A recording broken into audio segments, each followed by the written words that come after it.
ફાસલો. લેખક અશ્વિની ભટ્ટ. પ્રકરણ 86.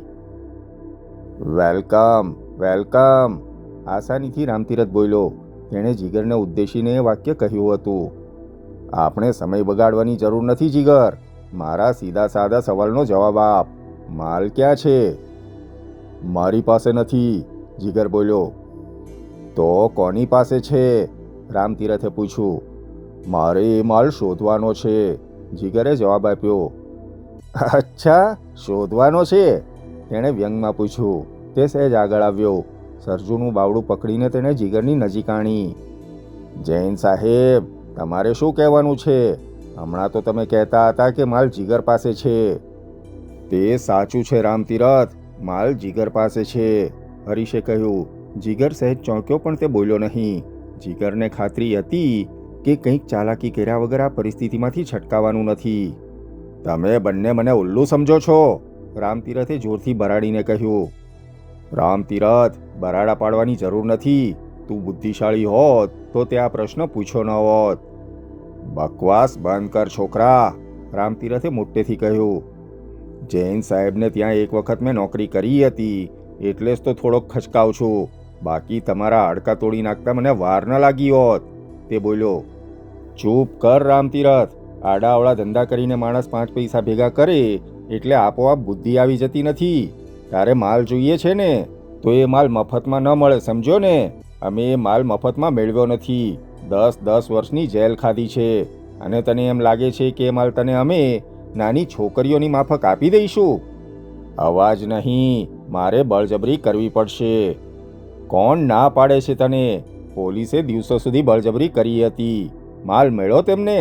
તેના કરતાં આપણે સોદો કરીએ તે જ ઠીક રહેશે, હરીશે કહ્યું. તેણે માલવાળી બેગ પોતાના પગ નીચે દબાવી અને જીગરને ઉદ્દેશીને કહ્યું. જીગર, તારે આ ચમચાઓની વાત સાંભળવાની જરૂર નથી અને માલ ક્યાં છે તે કહેવાની જરૂર નથી. જબાન સંભાળ હરીશ, હું કોઈના બાપનો ચમચો નથી. નહીં તો શું? હરીશે હસીને કહ્યું. પેલો રઘુનંદન તને નચાવે છે અને તું નાચે છે. કેટલા રૂપિયા તને આપવાનો છે? તારે એ જાણવાની જરૂર નથી, રામતીરથ બોલ્યો. મારે જાણવાની જરૂર નથી, તારે જાણવાની જરૂર છે. આ ઢિલ્લોએ જાણવાની જરૂર છે. રઘુનંદનનો બચ્ચો તમને 5-50 હજાર આપીને એ માલ પડાવી જશે અને તમે મૂર્ખાઓ તેને એ માલ આપી દેશો. અલબત્ત એ માલ તમારા હાથમાં આવશે તો એ માલની કિંમત તમને નહીં સમજાય. એટલે? ઢિલ્લોએ પૂછ્યું. 10 વર્ષ પછી પણ જેલમાં સબડીને પણ જો જીગરને, મને અને એ રઘુનંદનને એ માલમાં રસ રહેતો હોય તો તેની કિંમતનો અંદાજ તમારા મગજમાં બેસવો જ જોઈએ ને. ઉતરે છે તમારા મગજમાં કે પછી બધું અદ્ધર જાય છે? હરીશે કહ્યું અને તેણે હાસ્ય વેર્યું. મારે આડી અવળી વાતો સાંભળવી નથી, મારે માલ જોઈએ, તે બોલ્યો. રઘુનંદન બહાર છે રામતીરથ, એ અંદર આવે તે પહેલાં આપણે સોદો કરીએ, હરીશ બોલ્યો. એ આપણે પછી કરીશું. માલ ક્યાં છે? મને જવાબ નહીં મળે તો આ છોકરી પર. હા, શું થશે એ છોકરીનું મને ખબર છે, પણ તેમાં મને લાગતું વળગતું નથી. મને તેમાં રસ નથી. મને. ક્યાં છે માલ? રામતીરથે પૂછ્યું અને સરજુએ જોરથી વેદનાનો ઉંકારો કર્યો, પણ તેનાથી કંઈ થઈ શકે તેમ ન હતું. રામતીરથે સરજુના સીના પર હાથ મૂક્યો. તેના સ્તનયુગ્મ પર હવસખોરની જેમ તેણે હાથ ફેરવ્યો અને પછી જોરથી તેણે સરજુની બ્રા પકડીને જોરથી ચીમટો ભર્યો.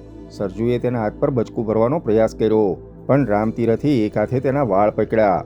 વાળ પકડીને તેણે બીજા હાથે પિસ્તોલ તેના નાક પર ધરી.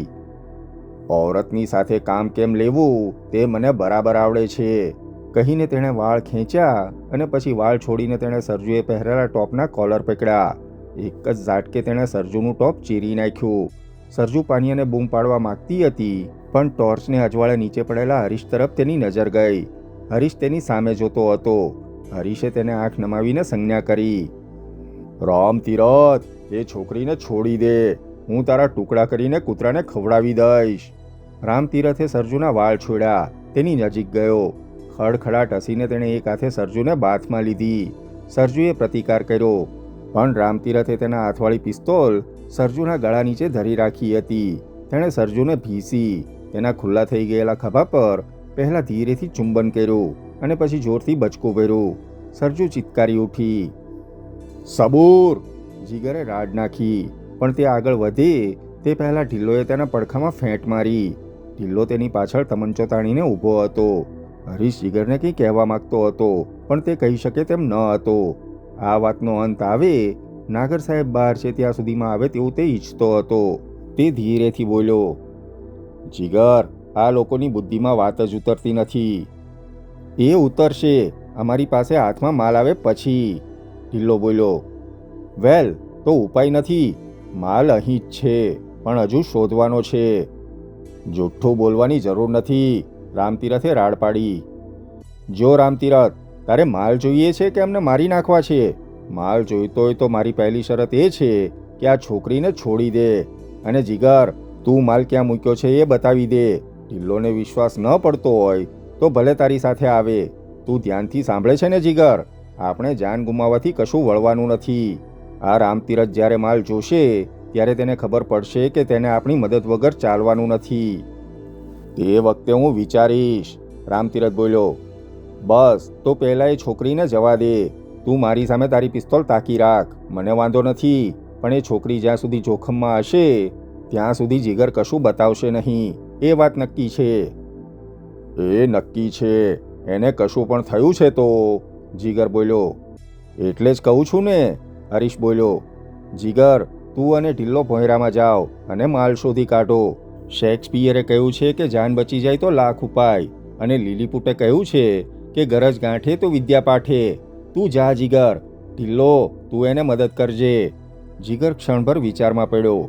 શેક્સપિયર અને લીલીપુટ, માય ગોડ! તે મનમાં બબડ્યો. તેના હૈયામાં ઉત્સાહ આવ્યો. ચાલ ઢિલ્લો, કહીને તે ફર્યો. એટલે ક્યાં જવાનું છે? ઢિલ્લોએ પૂછ્યું. અંદર. માલ ભોંયરામાં સંતાડેલો છે, પણ 10 વર્ષ પહેલા, એટલે શોધતા વાર તો થશે ને, જીગર બોલ્યો. હરીશની વાત તે સમજી ચૂક્યો હતો. ઢિલ્લો કંઈક મૂંઝવણમાં ઊભો રહ્યો. રામતીરથે તેને જવા માટે ઈશારો કર્યો, પણ અંધારામાં તેને દેખાયું નહીં, એટલે તેને મોટેથી બોલવું પડ્યું. જા ઢિલ્લો. અને જીગર, કંઈ પણ ચાલાકી થઈ છે તો હું તારા આ દોસ્તને ગોળી મારી દઈશ. એ જરૂર નહીં પડે, હરીશે કહ્યું. જા જીગર. જીગર ફર્યો અને ધીરેથી ભોંયરા તરફ ચાલ્યો. ઢિલ્લોની ટોર્ચનું અજવાળું ભોંયરા તરફ ફેલાયું. ચોકમાં બેને બદલે ફરસ પર પડેલી એક જ ટોર્ચનું અજવાળું રહ્યું. જીગર અને ઢિલ્લો ભોંયરામાં ઉતર્યા. હરીશે અડધી મિનિટ રાહ જોઈ. તેણે પોતાની લીલીપૂટ પિસ્તોલ હથેળીમાં લીધી, હોલડોલનો સ્ટ્રેપ ખભે ભરાવ્યો અને બોલ્યો. હવે મને ઊભા થવાની રજા છે કે પછી મારે આમ બેઠેલા જ રહેવાનું છે? પણ રામતીરથે જવાબ ન આપ્યો. હરીશે પગ વાળ્યા અને ધીરેથી ઊભો થયો. રામતીરથે પિસ્તોલનું નાળચું ફેરવ્યું. તે હરીશ તરફ પિસ્તોલ ફેરવવા ઈચ્છતો હતો. રામતીરથ તે વખતે સરજુની ડાબી તરફ અને હરીશ જૈનની જમણી તરફ ઊભો હતો. હરીશે ડાબા હાથે શોલ્ડર સ્ટ્રેપ પકડ્યો. જમણી હથેળીમાં નાનકડી લીલીપૂટ હતી. કેડ પર હાથ મૂક્યો હોય તેમ તેણે પિસ્તોલને કેડ અને હથેળી વચ્ચે દબાવી રાખી હતી. રામતીરથ પિસ્તોલ ફેરવે તેની જ તે રાહ જોતો હતો. સરજુ પણ તેની એક એક મૂવમેન્ટ જોતી હતી. તેને એટલી તો સમજ પડી ચૂકી હતી કે જીગરની સાથે ઢિલ્લોને ભોંયરામાં મોકલવામાં હરીશે કંઈક ગણતરી કરી હતી, અને એટલે જે તદ્દન સતેજ હતી.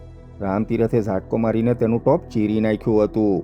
તેનો લીરો તેની કેડ પાસે લબડતો હતો. તેનો એક ખભો તદ્દન ખુલ્લો હતો. નાલાયક રામતીરથે તેના પર બચકું ભર્યું હતું, અને તેમાંથી લોહીની ટીશીઓ ફૂટતી હતી.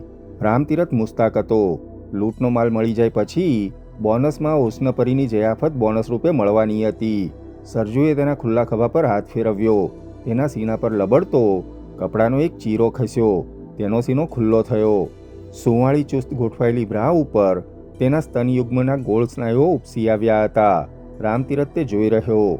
તેની પિસ્તોલનો એંગલ સહેજ બદલાયો. બરાબર તે જ વખતે હરીશ જેની રાહ જોતો હતો તે પણ આવી હતી. જીગર અને ઢિલ્લો ભોંયરામાં ઉતર્યા ત્યારે જીગરને બરાબર ખ્યાલ હતો કે ભોંયરામાં શું છે અને તેની રચના કેવી છે. તેને એ પણ ખબર હતી કે તેની પાછળ આવતો ઢિલ્લો આ ભોંયરામાં કદાચ પ્રથમ વખત આવતો હશે. હરીશે લીલીપૂટ શબ્દ વાપર્યો હતો, મતલબ કે તેની પાસે લીલીપૂટ પિસ્તોલ હતી. હથેળીમાં સમાય તેટલી નાની એ પિસ્તોલ હરીશના હાથમાં જશે તેવી કલ્પના પણ તેણે કરી લીધી હતી.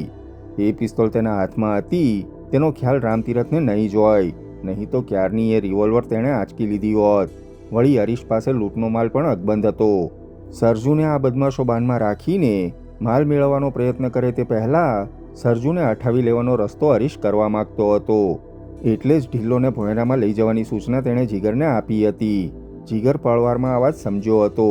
વળી હરીશને ખાતરી હતી કે જીગર અને ઢીલ્લો ભોંયરામાં જાય પછી જીગર પોતે જ નિર્ણય લઈ લેશે કે તેણે શું કરવું, અને બરાબર તેવું જ થયું. જીગરે ભોંયરામાં તક ઝડપી હતી. ભોંયરાના વાંકા પગથિયા તૂટેલા છે તેનો ખ્યાલ ઢીલ્લોને ન હતો.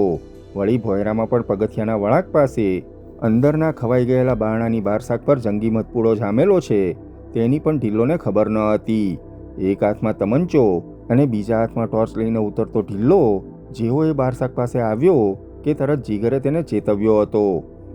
સમાલ ઢીલ્લો, ભોંયરામાં મધપૂડા છે. ઢીલ્લોએ સાંભળીને ખચકાયો હતો. ડાબા હાથમાં પકડેલી ટોર્ચ તેણે મધપૂડા તરફ નાખી હતી. તે જ વખતે જીગરે ફરી કહ્યું હતું, પગ સંભાળ, પગ.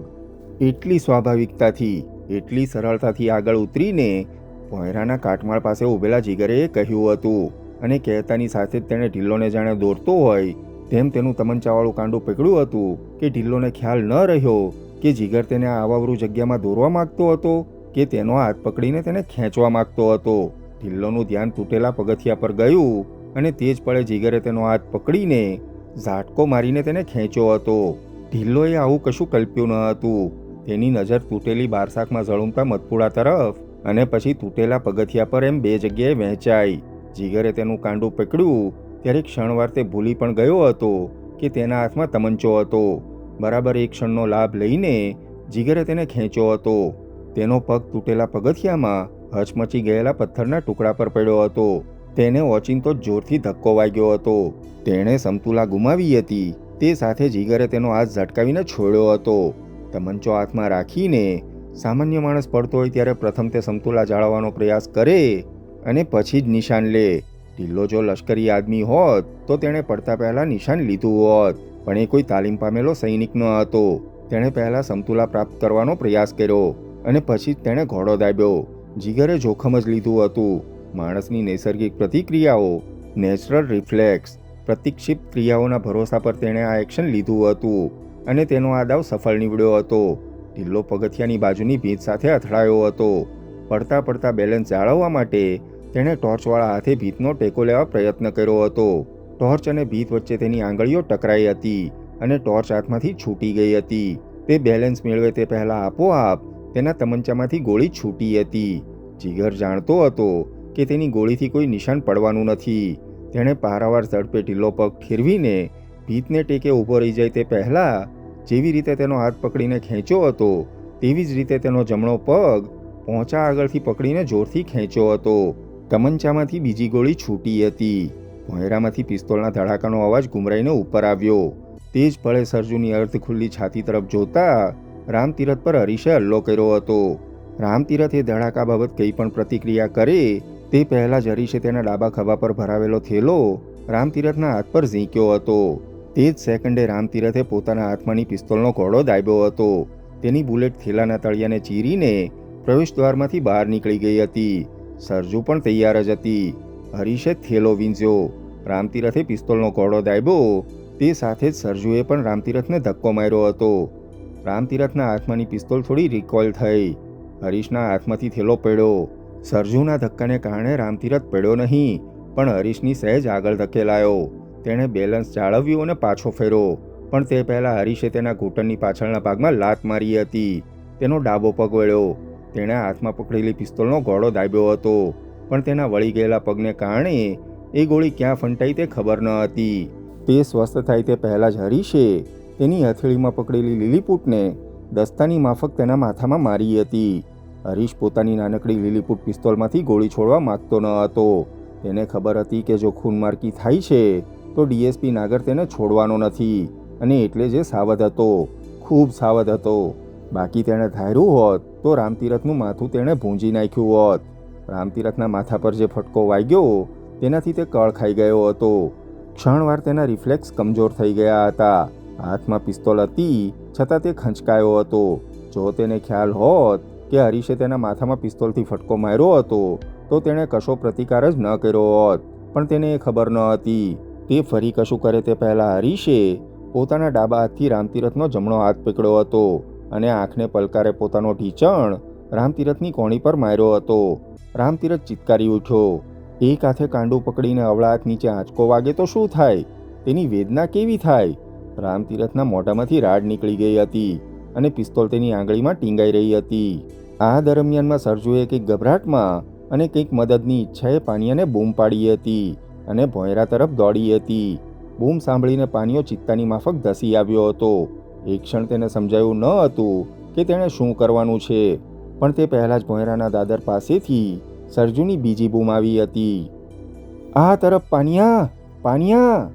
અને પાનિયો ગોફણમાંથી છૂટેલા પથ્થરની જેમ દોડ્યો હતો. હરીશનું સમગ્ર ધ્યાન રામતીરથમાં હતું. સરજુ અને પાનિયો ભોંયરામાં ગયા કે ન ગયા, કે પછી ભોંયરામાં શું થઈ રહ્યું છે તેનો વિચાર કરવાનો તેની પાસે સમય ન હતો. રામતીરથ બેવડ વળી ગયો હતો. હરીશે તેને લાત મારી. તે પડ્યો. હરીશે ઓલડોલ ઉછાળ્યો. તેનું તળિયું ફાટ્યું હતું. થેલો ઊંધો કરીને તેણે બગલમાં નાખ્યો અને એ પ્રવેશદ્વાર તરફ દોડ્યો. રામતીરથને પારાવાર દર્દ થતું હતું. ઢીલ્લો ભોંયરામાં હતો. રઘુનંદન મિશ્ર બહાર હતો. હરીશને આતરવા માટે તેમને બૂમો પાડ્યા સિવાય રામતીરથ પાસે બીજો રસ્તો ન હતો. મિશ્ર સાહેબ, મિશ્ર, પકડો, પકડો! પારાવાર દર્દથી પીડાઈને રામતીરથ બૂમો પાડતો રહ્યો.